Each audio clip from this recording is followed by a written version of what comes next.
YS Jaganmohan Reddy గారు తిరుపతి పర్యటన అనగానే కూటమి ప్రభుత్వ ప్రజల్లో కూటమి ప్రభుత్వ వాళ్ళలో పెద్దల్లో కూడా చాలా మందికి ఒక వణుకు పుట్టిందనే చెప్పాలి. ఇప్పుడున్న చంద్రబాబు నాయుడు ఇంత వివాదం రాజేస్తే జగన్మోహన్ రెడ్డి గారు మళ్ళీ ఇక్కడికి తిరుపతి పర్యటన అని చెప్పేసరికి జగన్మోహన్ రెడ్డి గారు ఎప్పుడైతే తిరుపతి పర్యటన అనేసరికి ఏదో ఒకటి మళ్ళీ మీడియా కూడా పచ్చ మీడియా కూడా చాలా ఎదురు చూసింది. జగన్మోహన్ రెడ్డి గారు తిరుపతికి వస్తే ఏదో ఒకటి రాళ్ళు కోడిగుడ్లో టమోటాలు ఏదో ఒకటి విసిరి దాన్ని జగన్మోహన్ రెడ్డి గారు తిరుపతిలో వచ్చి ప్రాబ్లం చేశారు, ఎంతో ఎంతో సైలెంట్గా ఉండేదాన్ని గొడవలు పెట్టడానికి వచ్చారని ఏదేదో తప్పుడు ప్రచారం చేయాలనుకున్నారు. కానీ జగన్మోహన్ రెడ్డి గారు వాళ్ళకి ఆ అవకాశం ఇవ్వకోకుండా తిరుపతి పర్యటన రద్దు చేసుకున్నారనే విషయం మనకు తెలిసిందే. కానీ జగన్మోహన్ రెడ్డి గారు ఎప్పుడైతే తిరుపతి పర్యటన తిరుపతికి వస్తున్నారు దర్శనానికని, దేవుడు దర్శనానికని తెలిసిన తర్వాత రాజకీయ పార్టీలు ఎవరైనా కానీ ఫ్లెక్సీలు ఏర్పాటు చేయడం చూస్తారు, గో బ్యాక్ అని నచ్చకాని. కానీ ఇక్కడ టీటీడీ సిబ్బందే టీటీడీనే జగన్మోహన్ రెడ్డి గారికి గురించి ఫ్లెక్సీలు పెట్టడం అనేది ఇక్కడ చాలా వింతగా ఉందనే చెప్పుకోవాలి.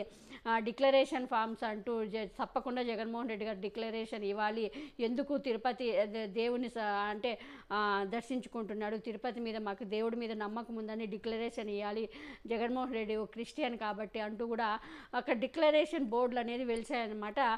మళ్ళీ జగన్మోహన్ రెడ్డి గారు ఎప్పుడైతే తిరుపతి ఇదంతా ఎందుకంటే వైఎస్ఆర్సీపీ నాయకులందరికీ పోలీసులు నోటీసులు ఇవ్వడము ఇదంతా ఈ గొడవలన్నీ చేసి జగన్మోహన్ రెడ్డి గారు తెలివిగా మంచి ఆలోచనతో తిరుపతి పర్యటన రద్దు చేసుకున్నారు. ఎందుకు ప్రశాంతంగా ఉన్న తిరుపతిలో గొడవ ఇంత రచ్చ చేయడం ఎందుకంటూ రద్దు చేసుకున్నారనమాట. ఇప్పుడు అక్కడ ఏవైతే అంతేకాకుండా పురంధేశ్వరి కూడా నోటీసులు ఇవ్వడము, పురంధేశ్వరి కూడా లెటర్ రాయడము, డిక్లరేషన్ జగన్మోహన్ రెడ్డి గారు ఇవ్వాలి. అంతేకాకుండా బీజేపీ వాళ్ళు కూడా చాలామంది హైదరాబాద్ నుంచి కూడా పరిగెత్తుకుంటూ వచ్చి ఏదో జగన్మోహన్ రెడ్డి గారు తిరుపతికి వస్తే ఏదో దేవుడు వాళ్ళకే సొంతమైనట్టు మాట్లాడడం కూడా చూసాము. భానుప్రకాష్ రెడ్డి బీజేపీ నేత చాలామంది మాట్లాడడం చూసాము. కానీ ఆ ఫ్లెక్సీల తర్వాత జగన్మోహన్ రెడ్డి ఎప్పుడైతే తిరుపతి పర్యటన రద్దు చేసుకున్నారో వెంటనే టీటీడీ సిబ్బంది ఆ డిక్లరేషన్ ఫ్లెక్సీ తీసేశారనమాట. ఇక్కడే తెలుస్తుంది ఎంత చిల్లర రాజకీయాలు చేశారు అనేది. చూడండి ఎంత చిల్లర రాజకీయం అంటే ఇక్కడే వాళ్ళు ఎంత డిక్లరేషన్ ఫామ్ తీయడం అనేది వాళ్ళకే చెందుతుందన్నమాట. ఇంత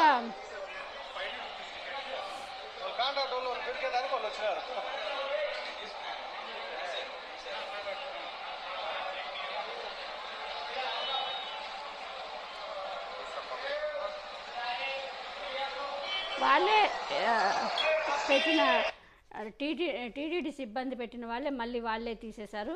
సో అంటే ఇక్కడ ఎంత చిల్లర రాజకీయాలు చేశారో మనం అర్థం చేసుకోవాలి.